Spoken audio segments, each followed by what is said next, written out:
Yeah. Go. Oh, Sunday show, what's up? Sunday show, what's up? Sunday show. Not the ice cream. Sunday show, I mean, Sunday it's not that rare that we didn't have a Sunday show. Wow. If you think about it, just no Sunday show in the last, since the Cowboys have been exited out. But we had been rolling, and it was actually I'm glad we're doing this Sunday thing, because I feel like once a week isn't enough. We get to Wednesday or Thursday, and it feels like there's so much shit that happens that, one, it's too hard to cram in. Yeah. And two, by the time we get talking about it, it's kind of irrelevant already. What do you guys think? I think, I love doing 6 minutes deep. But you know what? We're not going to count. Other metrics matter in combination with that, because they're not. You're never going to draft a wide receiver based strict. Well, actually, that's not true. But you never want to draft a wide receiver based strictly off of one metric. Oh, he's super fast, but he's slow on the agile combine results. This is the thing. If you like a wide receiver before he runs the 40 time, I don't think that's a reason, if he has a slower 40, to knock him. But if you're on the fence with a guy and then he runs a really fast 40, that has a better effect of jumping a player up than a guy that you've watched tape on that you've been impressed with. You know what I mean? Like, if you watch tape and you like a guy, like if you had CeeDee Lamb at 17 as the best player on the board, you don't dock him because he wasn't the top 10 fastest receivers in the league. You liked him because of stuff on the field, catching the ball, awareness, separation, route running. You know, like, there's so many other factors to being a wide receiver in the NFL than just speed. You got to look at what they're doing in combination all over. It really does help when a player like stands out in one of those combine whatever drills that they run them through. That it's great to see, but you do want to see them perform on all levels, because there's a lot of things you can be like, okay, they're weak here, they're weak there, but this is how we feel that they're going to run in our scheme, and that their skill set that they're showing right now suits up really well. You also have to be cautious of people are they're trained to perform in the combine. I don't know what to call them. Adventures, the combine challenges, the combine drills. Drills. Combine adventures.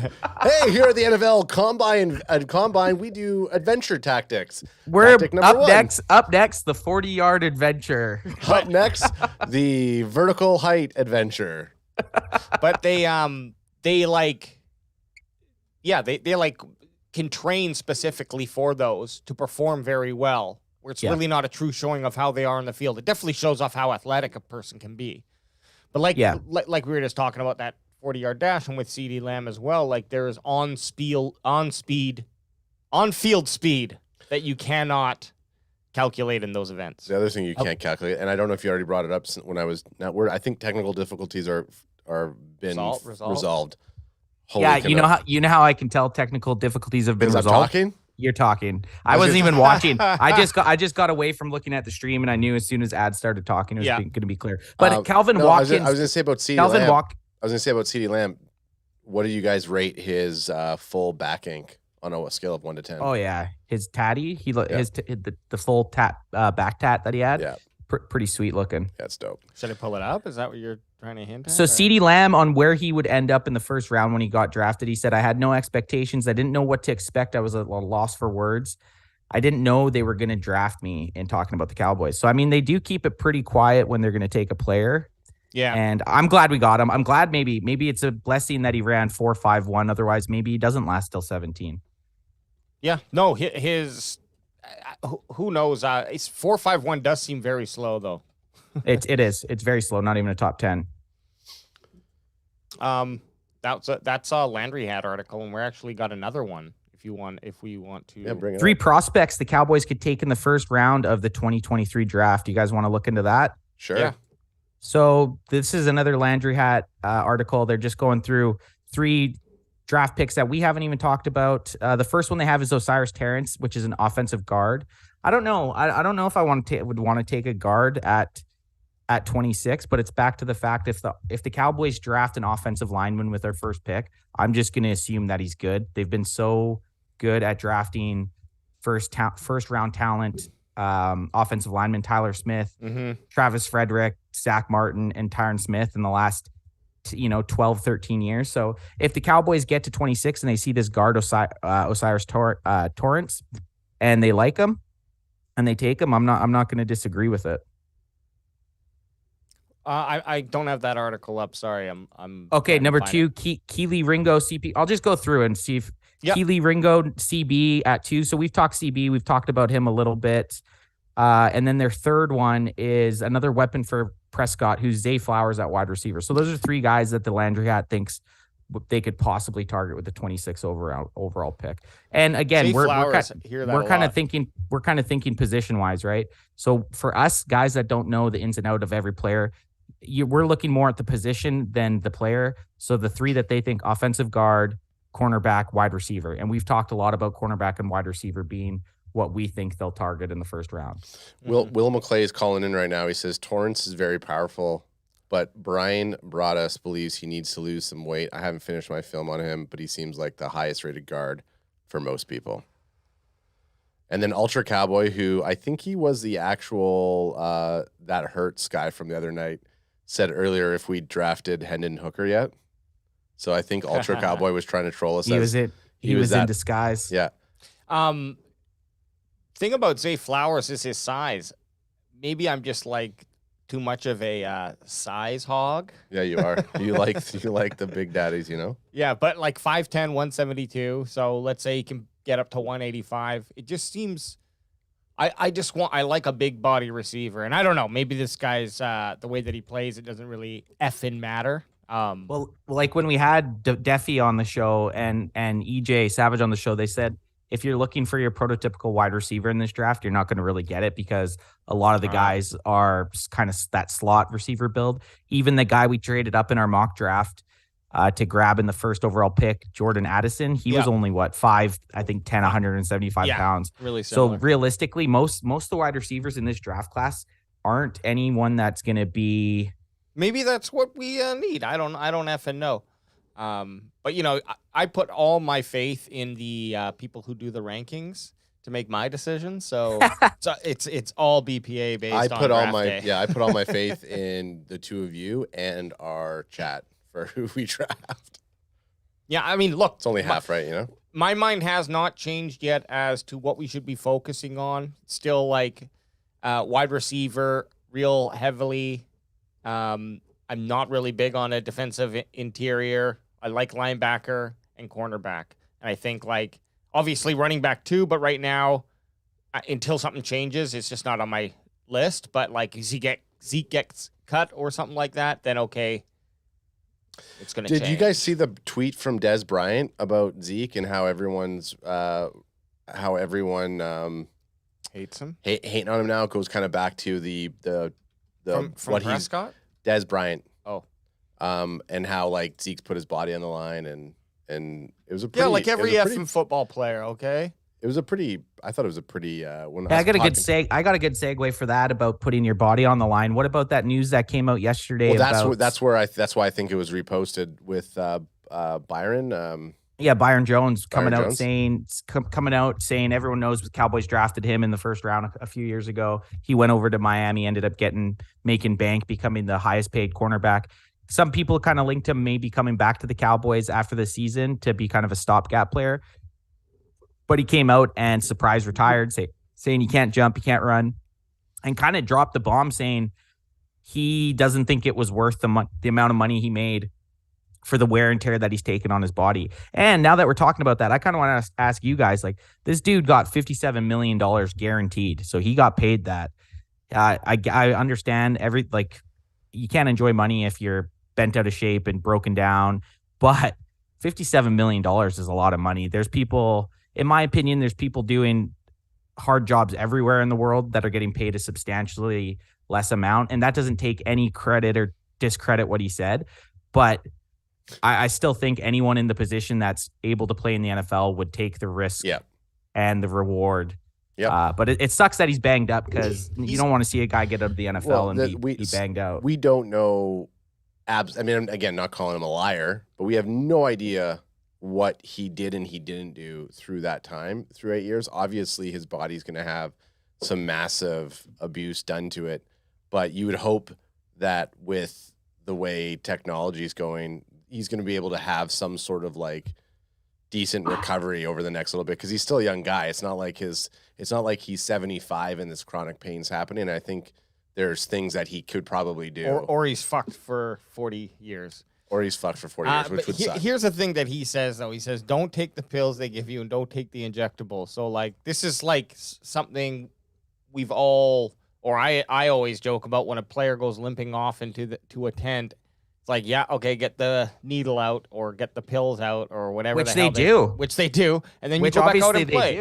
And that adds up. And he's not the member. There was a bunch of San Francisco players. And I don't know if it was if there maybe was an internal issue on the team and this was just the way out for some players. But there was a bunch of them and there were other players as well who retired very young.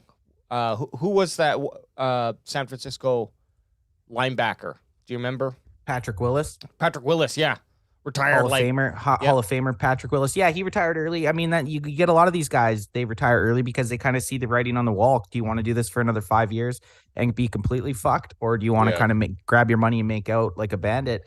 The thing with the cornerback position too, it's not even probably one of the most highly contacted positions in the field. So if you could just imagine dudes that are playing in the trenches, what their bodies must feel like.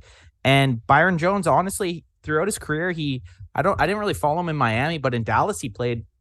I can't remember him being out too much with injuries, but it just shows the game eventually takes a toll. Yeah, and everyone is like born differently with things that you can't control in terms of your body's like structure. So some guys are very athletic, but they just have a weak point that just keeps breaking on them, and it fucks their career. Or fucks them forever, right? The one thing with like consult an outside doctor. I mean, there was a lot of shit in the news with the NFL this year with Tua with his head injuries and then them putting him out there. And it's like, you could, in that one game where you got the double concussions, after the first one, when he came back in, you're like, man, that guy should not be in. And then one of the next plays, he gets power slammed onto his head. And you know, you got the image of his hands crimpling up. Like, I mean, I probably would still, given the position, if I heard someone saying that to me, I would say, well, it's probably not going to happen to me. I'm going to take my chance. And probably would, in that game time decision, take a pill or take some sort of injection shot to keep going. So you would need a Moxon from Varsity Blues to come in, and I'm telling you, do not put that. If you stick that needle anywhere to his knee, I swear to God, I will kill you, bud. There was quite a bit of a mixed response to online. Of course, there was like the far one side and far other side, but then like there was a lot of people who were considering it pretty, and some guys had stories like, oh, I was injured, I've been hurt 16 years working on the job, I would have totally taken $57 million. Like, definitely. So. You exactly. So that's what I mean. That's kind of what I was saying. Like, if you're gonna get that amount of money, I mean, this is one thing. It's not like these guys are just learning about the chances of hurting their bodies. So hindsight's 2020, right? Like, of course, now that he's banged up and is leaving the NFL, he's saying he wouldn't have done it. But any 20-year-old kid is going to see the chance of they've wanted to be an NFL player, professional football player their whole life. There's just no way that they're not doing it. Yeah. Ultra Cowboy says, as a veteran, I have no sympathy for a millionaire. Byron Jones equals crybaby. And you know what? I can see, like we were saying, I can see both sides of it. I can see 100%. I could see either way. Nate Dogg's at the end of the day, what's up, Nate Dogg? Everyone makes a decision to do what they do with their bodies, and he made the decision to play football for X amount of years. Yep. Nate Dogg says, when did Natalie Portman's character from V for Vendetta become a Cowboys fan? Oh, that's that's AJ. That's hot. I had to get that in there. Okay. Great flick, by the way. Great flick. You remember the 5th of November. We shared another article here. This is again off of thelandryhat.com, which is the home of the Cowboys Can Fan podcast. By Jerry Trotto. Trotta. 3 Cowboys on the hot seat heading into 2023 offseason. Now, before we look at this, let's just guess one player each to see if we can guess that they're on the list. Mike McCarthy. Ooh. Yeah. Okay. Guaranteed McCarthy's on the list. Because it says Cowboys and not player. Very sneaky. Yeah, I would say he's on the list. 3 Cowboys on the hot seat heading into 20. Now, could you say the hot seat as Dan Quinn's job as a defensive coordinator is on the line because he could take over as head coach? No. Okay, so that's technically not a hot seater. I don't think Dan Quinn's on any hot seat. No, but I mean a hot seat in order to get a job promotion. You could say Dan Quinn, but I don't think he's going to be on it just because I get what you're saying. He might not be defensive coordinator because he might end up being a head coach. Is that what you're trying to say? Yeah. I think they're making it sound like if you have a shitty year, you're getting fired. I'll make a guess then. Okay. Are we doing? So we said Mike McCarthy, Obbs. Yep. Dak Prescott, Ezekiel Elliott. Well, Elliott might not even be on the team this year. Well, that's why he's on a hot seat right now, heading into the 2023 offseason. I just named half the offense. Yeah, you pick one, and then I'm gonna pick one. Oh, I thought we were allowed to say all 3. Well, Ants picked Mike McCarthy. I'll pick. Yeah. So are you picking mine as well then? I'm picking. You pick mine too. I picked Dak Prescott. Okay. And I'm gonna say, who's on the hot seat? It's gonna be. Don't look at chat because chat. I want to say Michael Gallup. No. Okay, he says Michael. Just because he'll be on the team. I mean, there's other guys, but we don't know what they're gonna do. Okay, let's have a look here. Chat says Mike McCarthy not going anywhere. The Joneses love him. Tyron Smith, Zeke, and I think Hooker says EJ. Okay, let's have a look. Right, Hooker, really?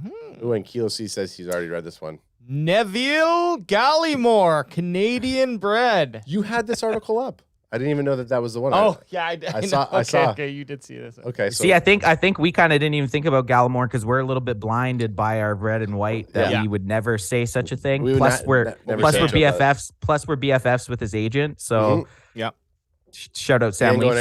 So but I do see that Neville Gallimore actually going into the San Fran game was a healthy scratch. He didn't have as great a season this year as he did 2021. He failed to kind of, you always want that always going up type angle, and he kind of was down and out at the end of the season. So I can respect it, but I don't like it. Well, this is the biggest thing. He appeared in 16 games and played 35% of the snaps. So that's a fairly large amount of contribution. It depends on who's taking up the rest of that, 60 plus or 60 or so percent. So if they cut him, they save $2.74 million. Yeah, it's not a huge amount. Depends what you think he's got left in the tank. If he's worth bringing back, could be more trouble than not. Okay, who we got number 2? So so far, one of us is wrong. Oh! I was right, and I didn't say him. You said him, but then you redacted. You redacted. See, you've been on Reddit. See, this is the thing I don't. Yeah, I kind of didn't think. I didn't think Zeke really because I'm thinking guys that we know are for sure on the team. I'm honestly thinking like guys that are going to be playing next year no matter what. Zeke might not even be on the team at the start of the season. Well, I guess that's. I already think he's kind of already on a hot seat, to be honest. But that's the whole point of the article. 3 Cowboys who are in the hot seat going into the 2023 offseason. Oh, okay. I might have not said that's it. like right now. Hey, you know me. I read that wrong. I might have not said it right. AJ, AJ. I took it as three people or 3 players that if they don't perform in 2023 are going out. These all make way more sense to me now. Yeah. Okay. Because Zeke for sure and Neville Gallimore. So I don't think it's gonna be Dak Prescott. Dak Prescott's 100% playing. I think you're right with Mike McCarthy. But I think Mike McCarthy is gonna be he's gonna be the coach in 2023. So I think number 1's gonna be someone. Don't hit it yet. I just did. He hit it. Oh, did you? Sorry. Oh, it is Mike McCarthy. It is. Okay. Because it said at the bottom, it said at the link to the next page, it said man at the helm. So I already knew. Nailed it. Yeah. So we did get 2 out of the 3, didn't we? Yeah. Well, technically. 1.5. We'll take a 0.5 because I said Dak and Zeke. Do I agree with this one? Yes. I mean, I guess. I think he kind of reset his year. It depends. Like, this is the thing. The article's kind of confusing. Are we talking about going into 2023 or after 2023? Oh. After 2023.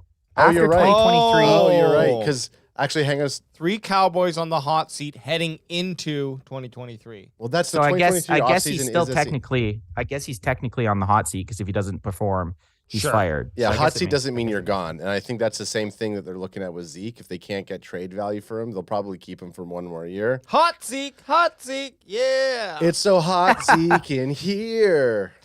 There was another article here that we had. 4 Dallas Cowboy players who we can safely call busts. Are we going to guess these? You know what? I think we got to guess these Hey, ones. I'm not going to click on it until Adam's watching. Before we head off of this, Crack him if you got him, son. it's weird because your thing ruins it. Ultra Cowboy brings up a good point, which he only rarely does it. Crack it if you got it. Crack that warm mango neutral. Ultra says Cowboys media hate a coach that won 25 games in 2 years. Cowboy fans are delusional. See, and I agree with him. The only way that he would be on the hot seat is if he completely crashes and burns. I think it's good that he's finally getting his chance to call plays. That's what he's wanted to do since he's been in Dallas. You got to give the guy some credit, like he said.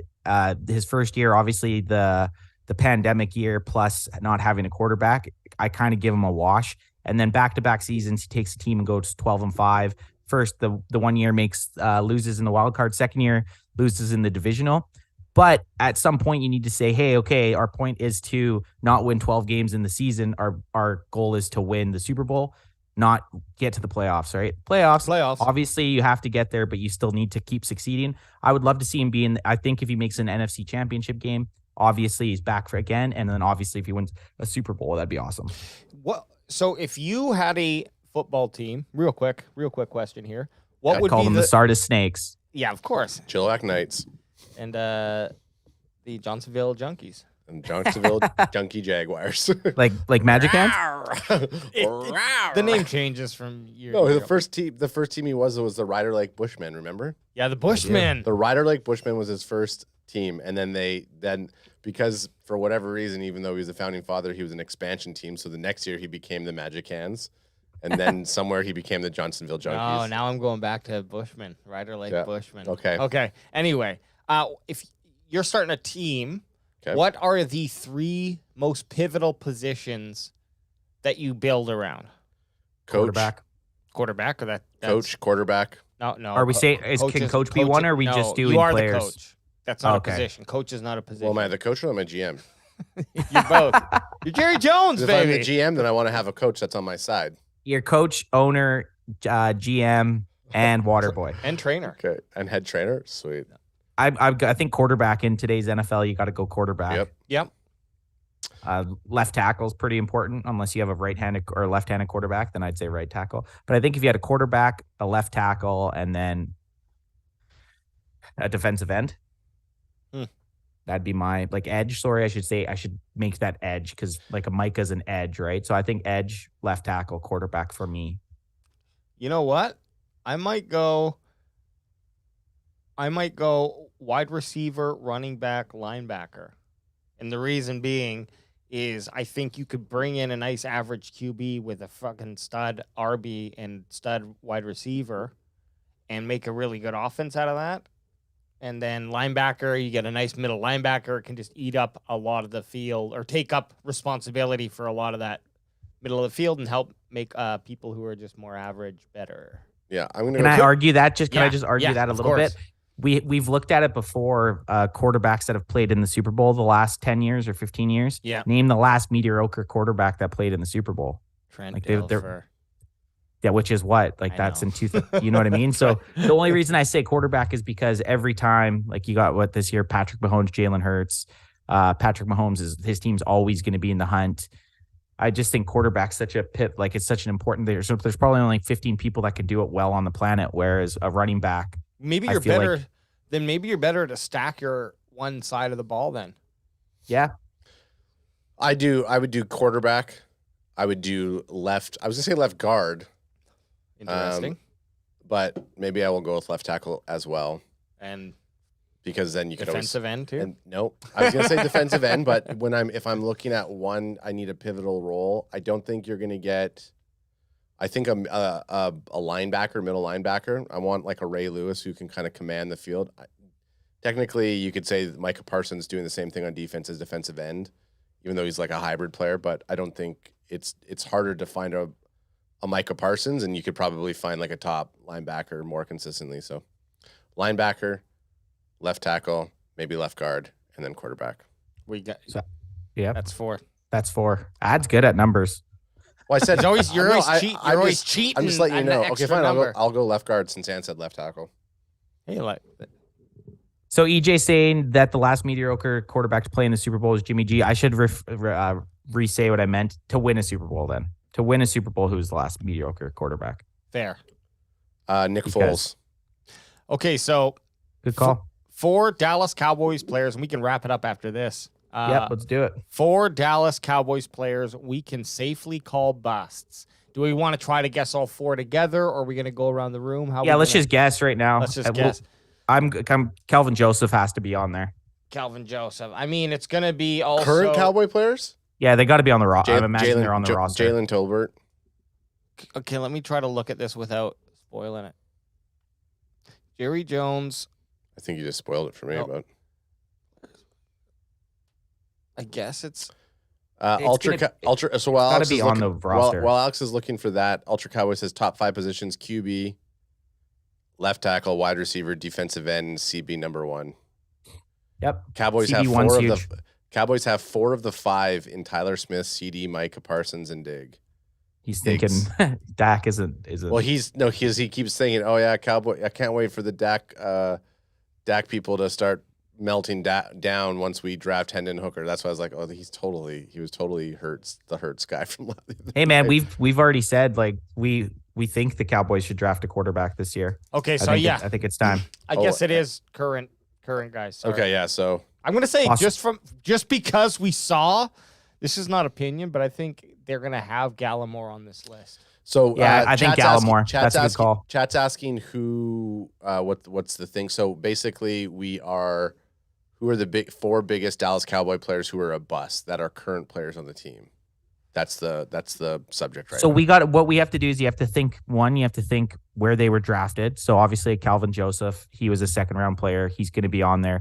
Neville Gallimore, I think, was a 3rd round pick. round, So as it said. there's a very good. What do you mean? Are you guys looking at it right now? No. The last one. no. It said we said he was a 3rd rounder. Okay, so I'm and then that's why thinking that's why Alex is like, oh, we should have. That's why he's on the hot seat because he's a 3rd rounder. So Gallimore, Bossman, Fat. Do we think Tolbert after 1 year could be on there? No, I do. You think so? I said do. Tolbert, but Kahuna. He's on my fucking hot seat. He's on your hot seat. So who else that we need to? I'm trying to think. Who else says? Who else have we drafted? Bossman, Tolbert, Ball, and Nashawn Wright says Ultra. I'm and just trying to think. Like, would Nashawn Wright? He was a fourth overall. I could say Wright. Simi I Fioco? agree. No, he was 6th round. I think that seems just too far back. I like that. I like Neville Gallimore, Bossman, Fat, Tolbert, and Right. Nashawn Wright. I think those are pretty good picks. Savage is saying Gallimore and Joseph 100%. Well, let's jump in and see. Ultra says that Nashawn Wright was a 3rd. Okay, so 3rd. So yeah, definitely. Then Josh Wright's on it. Ball, OT. Where were your expectations in the first place to say that he's a fucking bust? Used a 4th round pick in 2021 on Marshall.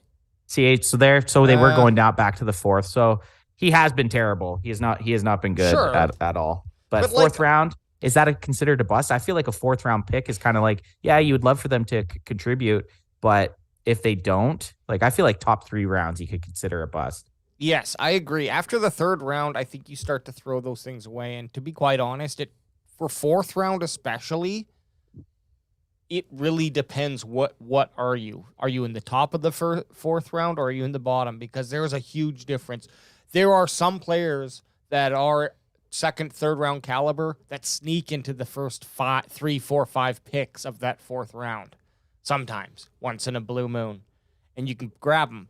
But after the 4th round, I think you're kind of now moving into, instead of like, oh, we're drafting for players to start on the team. Now you're rolling more of that chance dice. We're drafting based off of a trait right? The guy who runs the 4-2 but can't catch a fucking football. Okay, Yep. let's see if we can teach him how to catch. He's a fugazi.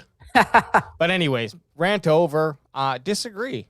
So Josh, Because my expectations weren't so high for Ball in the first place to warrant being like a bust. You didn't expect him to come in and have playtime. You know, like at the time they took Josh Ball, you had Tyron Smith and Lael Collins as your starters. Exactly. Like this guy's he's not coming in to be a starter. he's a backup. The But backup. he is huge. Let him back me up, 6'7", bro. 308. Okay, let's see. Who's number 3? Who's number 3? Keep going. 3 is that DT that seemed to be a steal at first. Okay. Gallimore. It's gonna be Gallimore. Yeah. Oh, it's our boy. I think I used the same photo of him. Come on, guys. Come on. Same photo. Yeah, it's the it's the 3 Cowboys on the hot seat. A Canadian boy though. We can't hate on him. He Can't could have hate a him. bounce back if he's still on the team this year. AJ, They could- you're He losing could move your away. Are you losing your articles? Like, what are No, you no, doing? I'm trying to get back to Yeah. the other article. See? Oh, yeah. Okay, well, you're confusing me because I've been seeing that. No, I'm just saying. Okay, so let's see number It's a AJ mind just game. went Hey. full rogue and just went back on all Yeah. the. Jeez. I'm sorry. Hey, for audio listeners, that was really horrible. That was and, terrible for him. You know, I'll take that. But anyways, Neville Gallimore. Which is another reason why we possibly could be targeting a defensive interior in the first or second round. I don't know. I think like he did play a third of snaps, so that's pretty damn through 16 games. So that's pretty damn like a good amount of play. Spicy. But I guess he didn't have the season we were really hoping for. Not to knock him. Our standards are high. We expect a lot from our boys. Yeah. Let me see. I'm just going to look at his stats here real quickly here, guys. For Yeah. 20. Let him stat, bro. Let him stat. Let me stat him up before we move on to the next guy here. So while he's statting them up, if you're rolling with us on a Sunday night, we appreciate you. Ant's going to bring up Neville Gallimore's stats. Alex is trying to get to it quicker. So 2022, guys, it's showing that he only started one game. So yes, he did play a bunch of the snaps, but he only actually started the one game. He only had 33 tackles combined, 16 solo, 2 TFLs, only 1 quarterback hit, and I'm trying to find sacks, and one sack. So that's very, very subpar numbers for what we want, especially when we, at the start of the season, the Cowboys were off to the races, teeing off on quarterbacks, and he didn't even get in on the action at that point. But I think in this case, to be honest, you know, I don't know if we can even make a play at Hankins, depending on. DJ's just saying compare that to Hankins, please. That's what I'm saying. What's his numbers? Well, I can pull them up while I'm chatting. Hankins, I think he would be someone who I would want to re-sign and then draft someone. definitely, That's a better. Hankins would be a great. The reason he'd be a great signing is because you could probably get him for fairly cheap, right? Oh, So shit. his 2020, he had 20 combined, 7 tackles, 1 tackle for loss, only 1 quarterback hit. That can't be. Oh, sorry, I didn't see the Dallas section here. He actually, so he had his sack in the playoffs. Playoffs. So I mean, Hankins' numbers aren't playoffs. anything crazy either. No, so okay, maybe they both suck, but also that You trash, dawg. for the scheme, and I could be wrong, is that DT position. Obviously, you always want to try to be shoving someone down their throat at some point, and there, so you want that big body being able to move in on the quarterback. But is it more of a collapse type of scheme often? And so like he's not necessarily, or that position's not necessarily pushing. Maybe that's why we're seeing Well, you could lower tell- stats. You could tell when Hankins was on the field. Remember when he was out and then he came back and LVE was back? It seemed like we were getting a lot more pressure on the running backs. Whereas Yeah. when he was out, it just seemed like the middle of the field was wide open. Yeah, that's I when think we that had was- some That was ruthless one of the games. main issues when we had Law Nation on. Shout out to Law Nation. He had actually went over how Neville Gallimore had been getting smashed off the line of scrimmage. So, and as a defensive tackle, that's no bueno. Hey, either way, that position needs to be looked at. Yeah, Is that I agree. that's the defensive interior? Yep, and they're calling that a need right now. Okay, so round 3 hasn't been kind lately. I guess we know who this is. And shout out to Olive and Barry Grant Jr. showing up. What up, in Barry? here. What's up? Jalen Tolbert, number 2. Already, wow, ruthless. Yeah, that is ruthless. Oh, hang on, I let me think get some love there. you got to move faster in today's NFL. You got a bunch of young. Look at the batch of wide receivers coming in. I can speak only because EJ Savage and Duffy took us through those prospects. But there's just a new batch of kind of ready to play in this NFL wide receiver group almost every year. And maybe it's like that for every position, but it just seems like there's a bunch of men. Yep. Because that's what you got to be when you get to the NFL. Got to be a bunch of men. And they all have the ability or the potential to make it. Now, of course, not every single person does, but that's what I'm talking about. It's like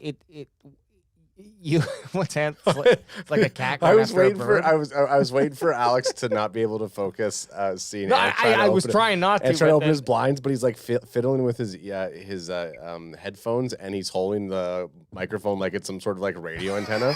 Like he's trying to get some lighting in here. He's some sort of audio. No, he's some sort of audio video nerd. Opening his window. I gotta get my signal out the window. I was just trying to get some more lighting. Either way, it's no hate against. Audio video nerds Tolbert, love audio video nerds. But he hasn't showed up to play, and I think that each year you're going to get this opportunity again to draft another wide receiver who has his same ability caliber or maybe better potential or better.